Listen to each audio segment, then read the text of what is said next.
So is this something that you would like to change about your current daily routine? So right now, I feel that my current daily routine is very. Do you think it's important to have a daily routine?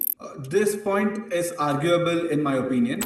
Okay, so do people in your country generally do a lot of exercise? I think if you look at the statistics, India's obesity rate is. All right, so let's talk about daily routines. Tell me about your daily routine. So my daily routine involves me and my professional life primarily. So in the morning, I wake up and do the necessaries, such as brushing my teeth, taking a shower, getting ready for work, and having my breakfast. After which, a long commute is what is up ahead. So then I use my motorcycle to travel close to 20 kilometers every day through Bangalore traffic every day. And I reach office, start my work. And then I guess around 7 p.m. I leave office, go back home, have my dinner and sleep. So overall, my daily schedule is a very basic one. All right, so has your daily routine changed since you were a child? I would say that my daily routine has changed quite a lot since I was a child. This has to do with my way of life, my my activities I do on a daily basis, and even the changes in my interests and hobbies. For example, before I was really into music and instruments, so a large chunk of my day used to go in practicing, rehearsing, and playing the instruments as well. But now that I've switched into a more design field, so nowadays when my free time, I sit and I experiment with the design principles, ideologies, and different ways to visually represent that things. All right. So is this something that you would like to change about your current daily routine? So right now, I feel that my current daily routine is very mundane. Despite the occasional gym visits, I still usually follow the same routine every day. So this is something I would really like to focus on and change my routine, where I want to give more time to my personal self as well as work on my own betterment.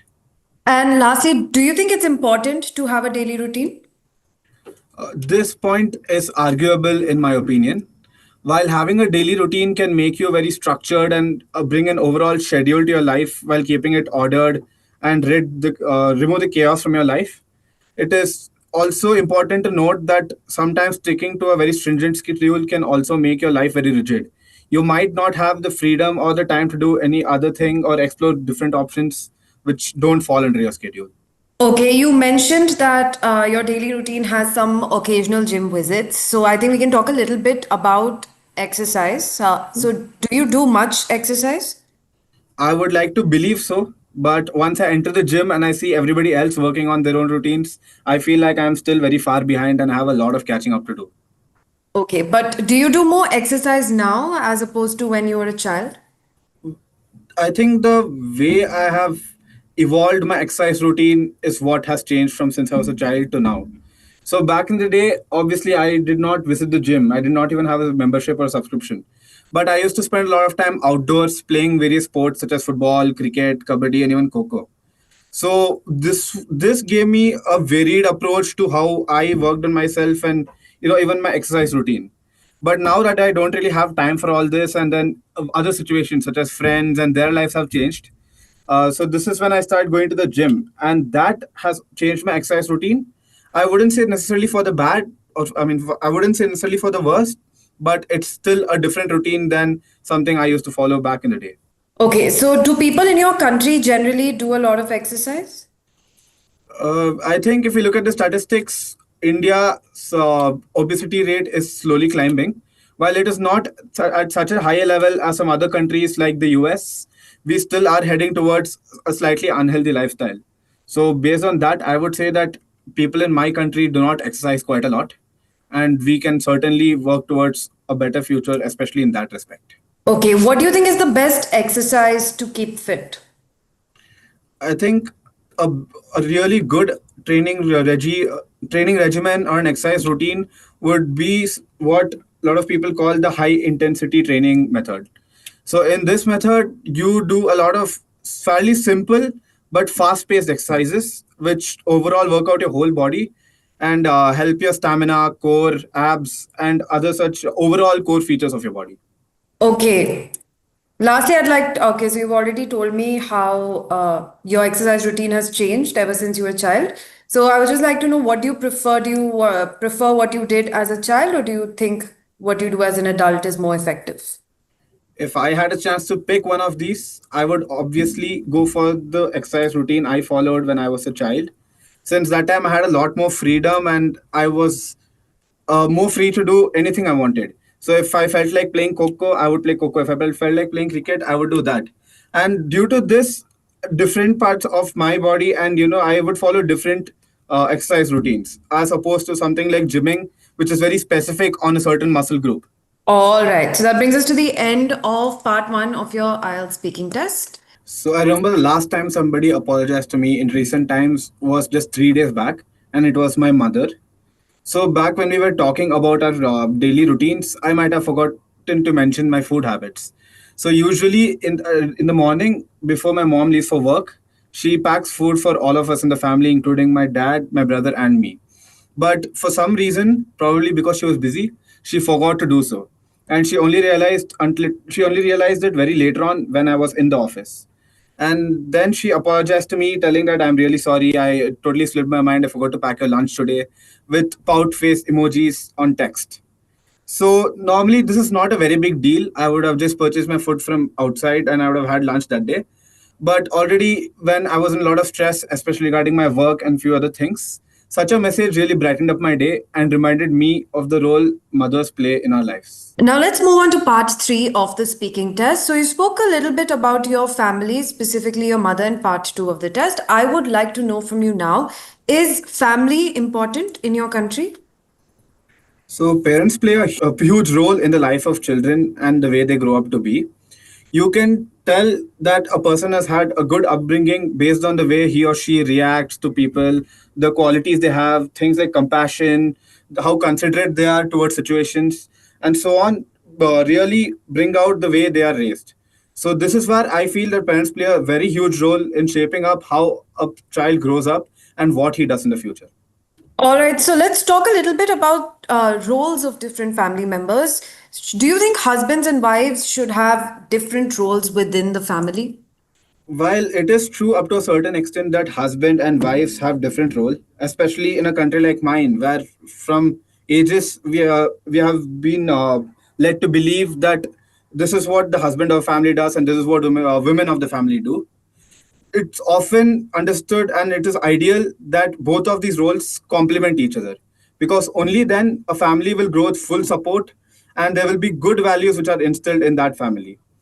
If the roles that each of these people play are not in relation with one another, then there might be a lot of chaos and the family might not function in an ordered manner. So this is why I believe that while both the husband and the wife in the family should have different roles, they must also complement one another. All right, so has the average family in your country changed, like the nature and structure of the average family? I can confidently say that the structure and nature of families overall has changed quite a bit in my country over the past few years. Before a few years, back in 1950s, 1960s, and so on, families were a lot more conservative about what their children were supposed to do. A lot of times, the son of the family would be expected to continue his father's business or some other line of work which the family has been doing from the past from for generations. While the women of the family were very closed off and were not allowed to indulge in a lot of the things which they wanted to do. But slowly, the situation in our country has been changing. The people's minds have opened up a lot, and they are no more narrow-minded and very conservative as before. They are far more liberal and are open to different opportunities. They see what all benefits opening up your children to various different avenues can bring. And this is why I feel that families as a whole have developed and moved forward quite a bit in my country. So, what role do grandparents play in a family structure in your country? As I told before, how parents play an actually very important role in the development of children. The same role grandparents also play in development of their children and by extension even us. So the values and the qualities which we have been taught and is instilled within us by our parents is the same thing which their parents have taught them. Grandparents play a really major role in the development of the family and our country as a whole, since they also bring to the table their years of knowledge and wisdom. which in turn is seen in the generations that follow them. All right. And lastly, I would like to know what qualities does a person need to have in order to take care of aging members of the family or elderly people in general? More than anything, compassion and empathy are the two biggest qualities that a person might need to take care of aged members of the family or senior citizens. A lot of times in the fast race of life, people tend to lose the idea of what they are meant to do and their role in the family. Many of the senior citizens and older family members might are often seen being shunned away to old age homes, where they are not often given a lot of attention by the children. So I think this is one thing that needs to change in the from the larger picture and in the grand view of our country. Okay, Vishwa. So starting from part one, so in the first question, you did showcase a good first starter in terms of vocabulary. You used words like commute, primarily. All of that was topic specific and it showed a good range in the beginning. Then you went ahead and mentioned that you mentioned Bangalore traffic as something that everybody should know is bad.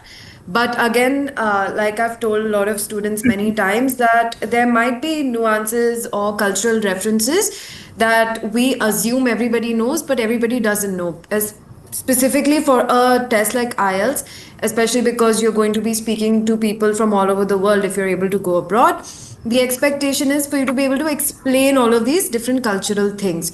So, Okay. saying things like Bangalore traffic and saying it in a way that you are assuming that the other person knows that it's bad, a better approach would be saying that, and I have to suffer through Bangalore traffic, which is infamously bad.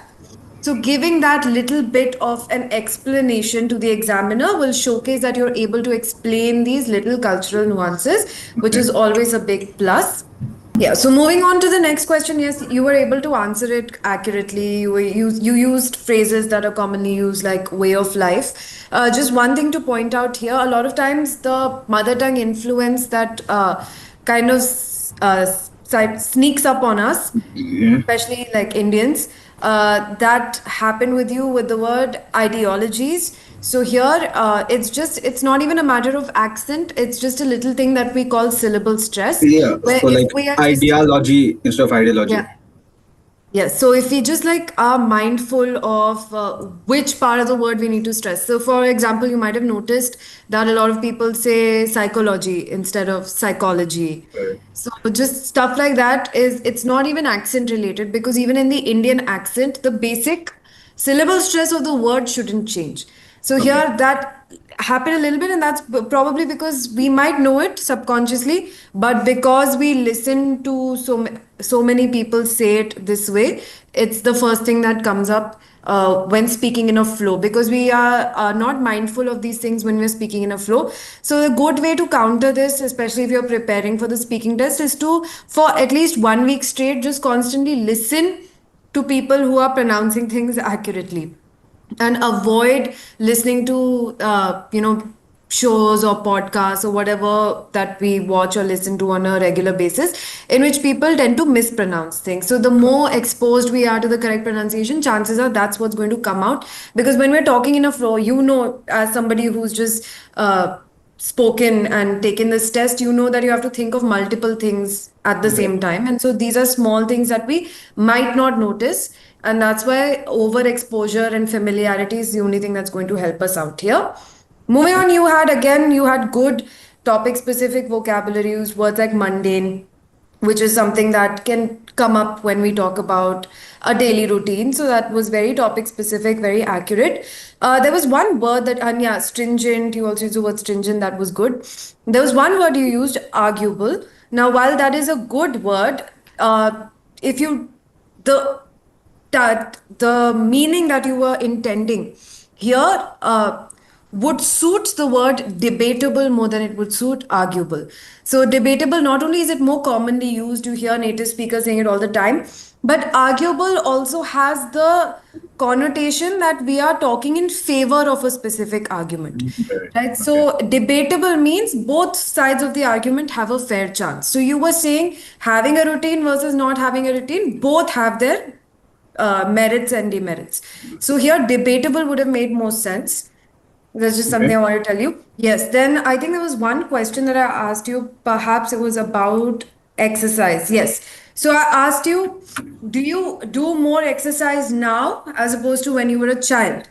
And so here the only thing was, while you gave a very good response in terms of how exercise you do now is different from what you did as a child, you actually end up did not answering the question, because the question was simple: do you do more exercise now? So instead of saying yes or no, you explained how what you do now is different, but always having a starting sentence that directly answers the question is helpful. So you could have said something like, I feel like I exercise the same amount, but in a different way. So you could have started off with something like that, and then the rest of your response would have made complete sense. Got it. Seven, you talked about statistics and how obesity is increasing and all of that. So good topic specific vocabulary. I just felt like it was this question seven specifically was a good opportunity for you to bring up certain cultural things from your country and explain them. For example, yoga.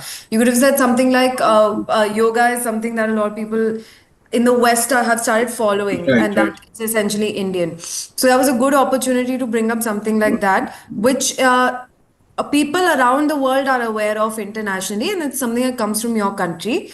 But even then, even if you did not, the answer was still good. It was to the point, and it's all like you answered basically what the question was.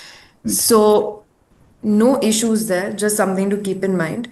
Question eight, when I asked you what a good exercise is or the best exercise to keep fit is, this was specifically a question where you had good use of topic specific vocabulary. You were able to explain high intensity training, use words like regimen, you name the different body parts that we train, abs and stuff like that. So good use of topic specific vocabulary there that I wanted to point out.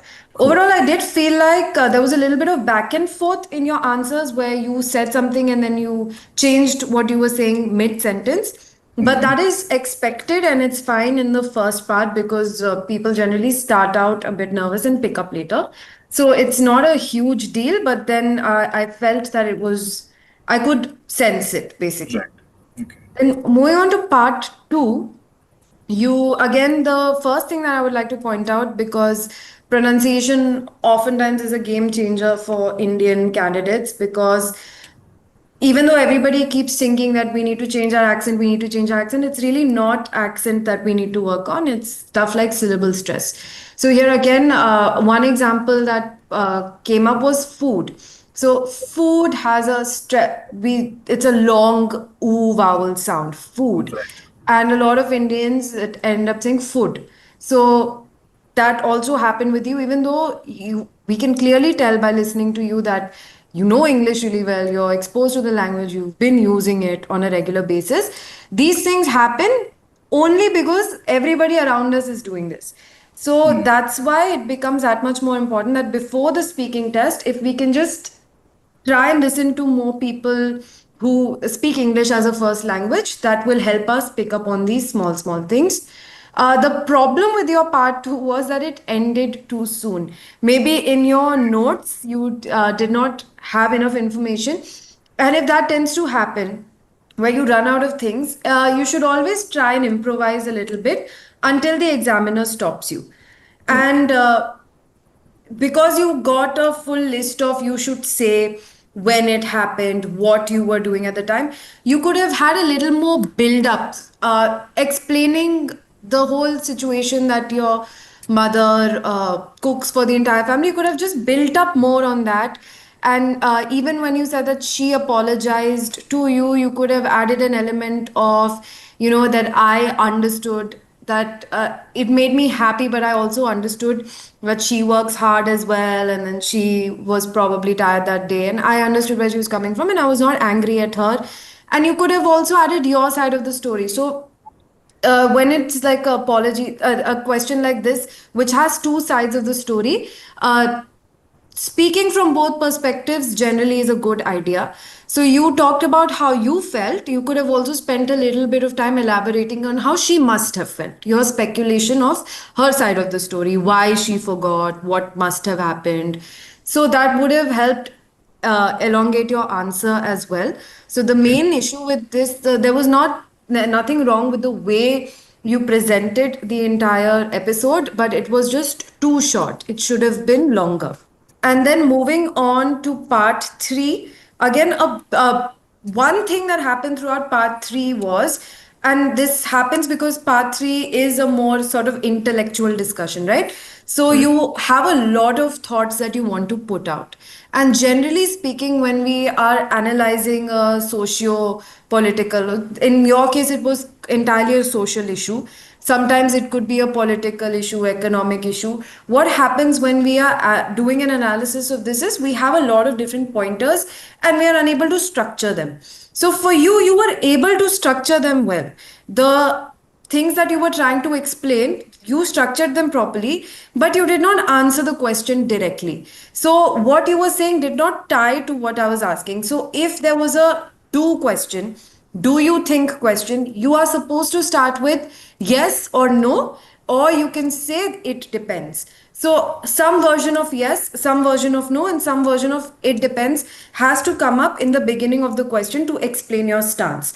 Similarly, if it's a should question, then a should question should not be answered factually, because a should question is asking for your opinion. So, this happened throughout part three Okay. where you did not directly answer the question. Now, the question, when I asked you about family, immediately narrowed it down to parents. Even though I asked you about family, you only spoke about parents. If you wish to do that, then you can give a starting sentence explaining that to me, family primarily means parents, and then go ahead and explain how parents play an important role. Some Okay. people might have different family structures. They might have a joint family, right? They might have a single parent household. So, different people have different versions of a family. Either you explain what your definition of something like this is and then go ahead, or you take all families into account and give a generic response. For you, you went straight into parents, and so there was no direct answer to the question. Again, for the second question, it was a should question where I was asking you for your viewpoint. That Hmm. do you think or should there be different roles? But then you factually answer that there are. So here you can give historical context. That's obviously very good. That's a good way to answer this question. But Hmm. first, or eventually, you should give your opinion as well. Your opinion did come up, but it came at the end and it was Okay. very rushed. Your opinion should ideally come first, and then an explanation or a justification of your opinion should follow. Got it. Next, I think you had a few, yeah, you had some good answers about, how families have become liberal or people have become liberal. But again, while that answer was really good, a way to improve on that was to again tie it back to the question asked. So, the structure of family changing and how society is becoming more liberal. While you explained both these things separately, you didn't tie them together. So Hmm. you didn't really say how becoming liberal means breaking out of conservative roles, and being in a family means, people are sort of pressurized or forced to follow certain roles. And if we change the structure of family, that's an indication that people are breaking out of these roles. So just tying both of these things together using one sentence or two would have really helped. Next question. Again, you started off with a generic response that applies to everybody as a whole, but then brought yourself into it. So it went from third person to first person, right? You spoke about grandparents, parents, and then you came to us.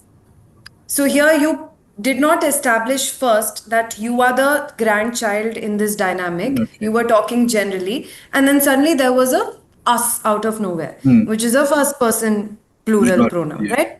So it meant the person of the entire answer changed. And so we need to be mindful that if you're talking in third person, let us talk in third person. And if we want to bring ourselves into the picture, then you can add a phrase like speaking about me or speaking about my family. I am the grandchild, and then you can talk about yourself. So switching requires these linking phrases that you Okay. should use. And Got but it. then the final answer where I asked you that how to take care of the elderly, that was a very to the point, and that was an example of a good direct to the point answer where you said that the two things needed are compassion and empathy, and then you went on to explain the reality of what happens. So towards the end you sort of hit the nail on the head, but then you've struggled a bit with that Yeah, yeah, in the beginning of got part it. 3. Mm-hmm. Right. So, what you did for the last question, ideally you should do for all questions. The good way to remember it that first you give, how little kids answer questions when they have 1 mark questions, third Yeah, graders, fourth graders, to where the they point just of have my to answers. agree. So you give that first, so you get that out of the way, and then you give your explanation. Got it. Instead of trying to impress from the beginning by giving your complicated viewpoint and then forgetting to actually answer the question, it's better to just give a simple starting statement first and then go on to give your explanation, which in any case you are good at doing. Got But it. overall, and I think this because you have done this before and performed really well, so I think this could have something to do with just being stressed Yeah. out or nervous, Mm-hmm. right? And that's a good thing to tell all our viewers also, that it can so happen that on the day of your speaking test you might not feel your best, or something can happen because of which you are distracted. And yeah, we have to keep that in mind and work on that too, because that's not something we can control. We can't reschedule our speaking test. The date we get is the date we get. And so there are some things that we can keep in mind, maybe do some sort of breathing exercises to sort of put that anxiety or whatever we are stressed about at bay, because we still have to make sure we perform well in the speaking test. Because and this happens to the best of us, if you are distracted or if you are stressed about something, that does primarily affect your fluency and coherence, which Right. is what happened with you today. Right. And Right. would like to let our viewers know that there have been many mock tests in which Vishwa has scored a band 9 also, but then because of whatever, and everybody has good days and bad days, so primarily your fluency and coherence was affected, because of which your fluency and coherence was there was a lot of hesitation and nervousness, just sort of uncertainty in almost every response, which is why it's a 6.5 for fluency and coherence for you. Lexical resource, again, you did have good topic specific vocabulary for a lot of answers, but a place where you could have showcased a lot more vocabulary that you do in fact have, which was part 2, you ended the answer too shortly. So you could have expanded a lot more to show a lot more range. From the range that you did show in your answers, your lexical resource was good, and that's why it's a band 7. There was a bit of repetition, for example, words like mundane were repeated, and that tends to happen. But again, if we increase our range a bit more, we can have 2, 3 synonyms of each word so that we can showcase that. Got it. Grammatical range and accuracy. There were no glaring grammatical errors. In fact, I don't think there were any that I pointed out either. So that was fine. Range was also good, decent. I mean, again, see, grammatical range and fluency and coherence sort of go hand in hand, in that if you lose coherence somewhere, for example, you went from third person to first person, Right. that can affect grammatical range a little bit too, which is why your grammatical range is at 7. And pronunciation, again, for this one, because there were 2 instances that I had to point out. There was some more here and there, Got it. small instances of missing out on syllable stress. So that brings your pronunciation at 7. So overall, you get a band 7. But again, I think it's attributable to something that you're preoccupied with, which is fine, which is also good. It's relatable because this happens to a lot of students, and some people are just so stressed about the speaking test that they forget how to speak like they normally do. Yeah. So it's important for us before the test to also put ourselves in some high stress situations and learn to deal with them. And whatever it is that works for people, some people can breathe and calm themselves down, some people can talk to somebody and calm themselves down. So whatever it is that works, that needs to be done before the speaking test. So Got it. yeah, that's from my end for you today. Okay. Thank you. Thank you so much. Thank you so much.